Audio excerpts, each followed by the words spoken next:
Come tutti voi potete immaginare, quando si finisce uno spettacolo, naturalmente c'è l'esigenza, il desiderio, se non altro, di andare a commentare lo spettacolo con gli amici che sono venuti a trovarti, con una parte del pubblico che è venuto ad applaudirti. E naturalmente c'è sempre il problema di andare a trovare un ristorante che tenga aperto a quegli orari folli che facciamo noi altri attori. Lascia perdere le grandi città, dove tutto questo è abbastanza, come dire, normale. Ma nei piccoli centri di provincia può diventare un problema. In Veneto esiste uno di questi ristoranti, ormai è diventato famoso nel mondo, si chiama Dalino Toffolin a Solighetto.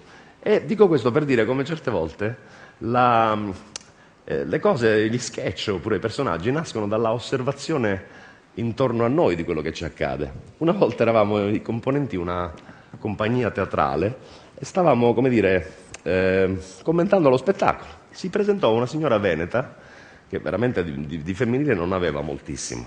C'era accanto a sé anche il marito, ma il marito non proferì una sola parola.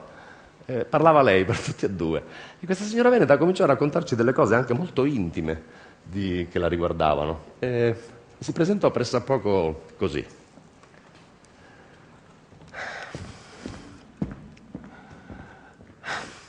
E che porta via tutto il piscibondi a Sassoio e squasce? Mi spiego meglio. Alberto, il mio marito, ha una fabbrica di tomaie per le scarpe a Solighetto e il rifornisce da Soio tutto il Veneto. Adesso il larga il mercato e rifornisce anche i giapponesi. Ecco, i giapponesi. Berto disegna le tomaie. Tomaia, c'è quella parte della lingua de pelle che si trova sotto le stringhe per chiudere meglio la scarpa. Ecco, per chiudere meglio la scarpa. Vengo al fatto. L'altro giorno Alberto dovevamo andare a Solighetto, c'era già i giapponesi che aspettavano davanti alla fabbrica, ci eravamo già un po' in ritardo. Alberto, che ha il vizio di fare subito, cosa che passa per la testa, già prima di partire di casa mi aveva branca con intenzioni lupesche. Ecco, lupesche. Ho detto, Berto, ti pare il momento che avevamo i giapponesi che aspetta? Femo dopo? Niente.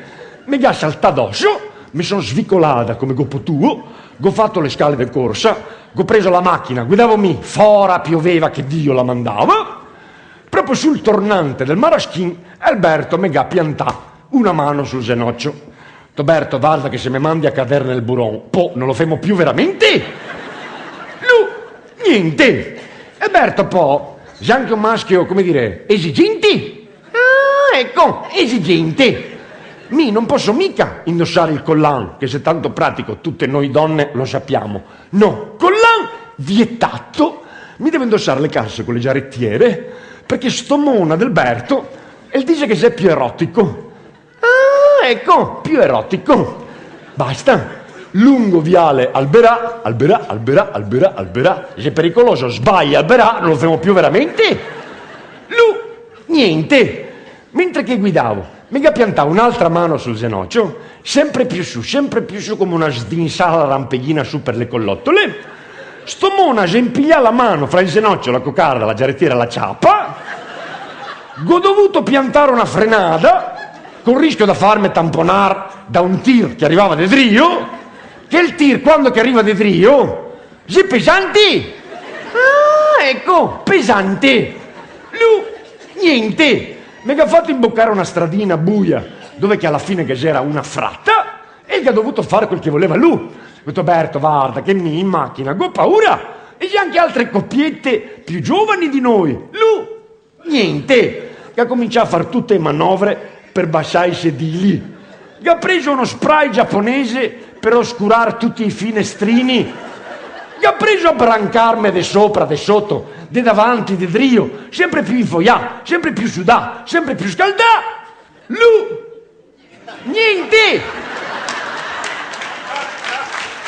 Ho detto, Berto, tutta sta manfrina, niente, non so quando alla fine, dopo 3 ore e mezza, che avevamo finalmente finito di fare niente, la rovina, fabbrica chiusa, giapponesi via, tomaia neanche a parlarne, contratto risolto, niente, non so Adesso voi mi chiederete, sì, va ben sì, ora vi avevo capito, ma tutto questo bel discorso con il Teatro Manzoni qui a Milano, cosa c'entra? Niente. Però mi sembrava che la frase "e che porta via tutto il pesce buono e che a Sassoio squasce" fosse interessante, mi son permessa. Ah, ecco, mi son permessa. Grazie signori. Grazie cari. Comandi. Grazie signori.